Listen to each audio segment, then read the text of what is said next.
every American, every Texan to start paying attention and start learning about how we got here. We'll win, and we will see a bright day again. After weeks of heated debate today, the Texas House approved a new redistricting plan.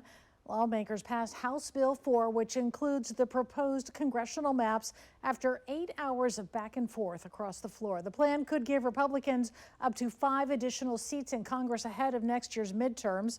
CBS Austin's Farrah Walton has been tracking this all day. She joins us live from the state capitol.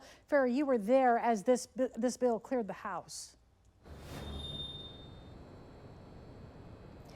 Good evening, Adela. It was a heated day on the Texas House floor over that new congressional map, which, if becomes law, could make big changes to districts across the state and the people living there. It passed in a vote 88-52 and now heads to the Senate.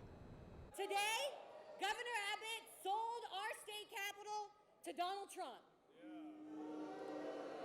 And as a native Texan, it's a dark day in Texas history. After weeks of debate and even a quorum break, House Bill 4 finally passes the House, bringing with it controversy from both sides. Texas will have to go to the courts. Look at what's happening here. If you do not stand up today, the American dream will be dead, and our democracy will fall. You call my voters racist, you call my party racist, but yet we're expected to follow the rules. Well, that double standard ends today. House GOP members say the goal of the new maps are to improve Republican performance. Many Democrats say the maps are racist gerrymandering that will harm people of color. Tremendous population growth in Texas, especially in the black and brown communities, and the maps don't reflect that at all. In the moments after House Bill 4 passed, House Democrats held a press conference. Leading this fight are some of the most courageous representatives that I have ever had the experience to work with. It was the first time Representative Nicole Collier was let off the House floor since Monday after she refused to leave with a police escort. I want to cry, but I'm too angry. We will push and push and push until we take over this country. House Democrats say they're not giving up. Next, they plan on filing a case in the Texas Supreme Court. This battle is not over. The next battlefield is the courts, and we will win there. And then we take the battlefield to the ballot box.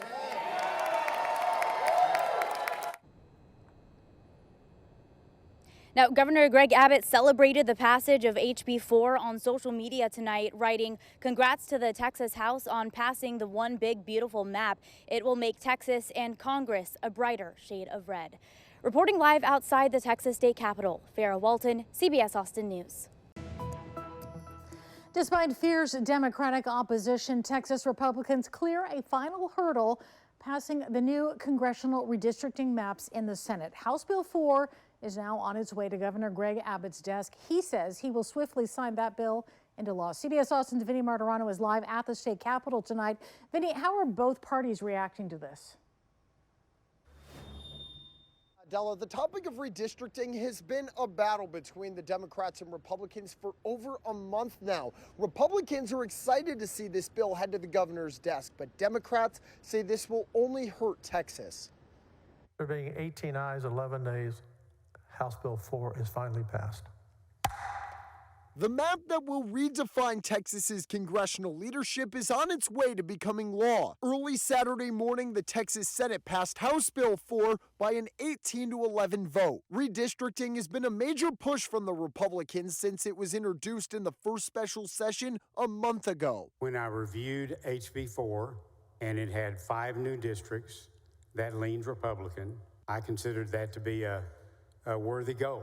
The effort to draw more Republican congressional seats came from President Donald Trump. He wanted Texas to redraw their map to add 5 more Republican seats. After the vote, Governor Greg Abbott said he's going to swiftly act on it, saying in a statement, quote, "I promised we would get this done and delivered on that promise. I thank Lieutenant Governor Dan Patrick for leading the passage in the Senate of a bill that ensures our maps reflect Texans' voting preferences. The bill received a lot of rejection from Democrats throughout the redistricting battle. Earlier this month, over 50 House Democrats left the state to break quorum to avoid the vote on the proposed congressional map. Last week, State Representative Nicole Collier was locked in the Capitol and stayed there in protest of the bill after refusing to comply with an order to remain under constant Department of Public Safety escort. This morning, Senator Carol Alvarado's last resort filibuster attempt was shot down by the Senate for trying to call in a fundraising campaign. Highly offensive to the body,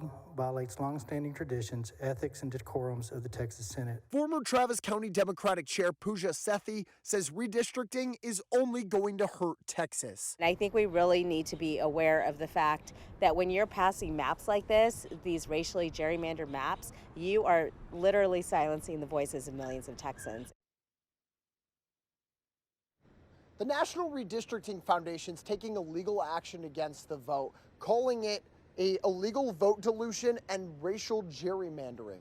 Reporting live at the Texas Capitol, Vinny Martirano, CBS Austin News. I'm Abigail Velez at the live desk. Here in Texas, the new Republican draw maps are already shaking up the national conversation.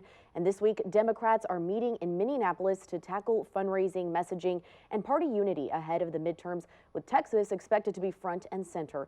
Joining us now live is Sam Gostomski, Executive Director of the Texas Democratic Party. Good morning, Sam. Thanks for joining us. Good morning, Abigail. So, Sam, as you just know, Texas just approved new maps that could give Republicans 5 more seats in the U.S. House. How much of this will be a focus at the committee meeting, and what do Texas Democrats want the National Party to do in response? Yeah, absolutely. This is a focus of the meeting here in Minneapolis.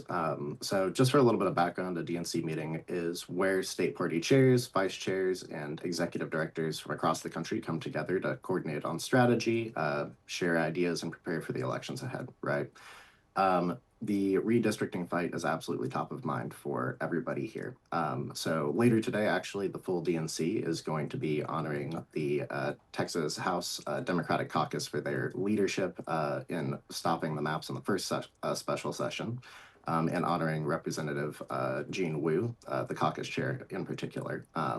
So, you know, this is just a place for us to remind everybody across the country, all of our partners who are in this redistricting fight with us, that Texas Democrats are leading the fight at home, and they're also getting that recognition here on the national stage. And Sam, we've heard that this redistricting battle is really a fight for democracy. That's what Democrats say. But we also know that Democrats are struggling to match Republican fundraising. And some say that the Democrats' party message hasn't connected with working class and young voters. How can Texas Democrats help shape that national strategy and really turn things around? Yeah, I think Texas has to be a leader on this, and really I feel like we are.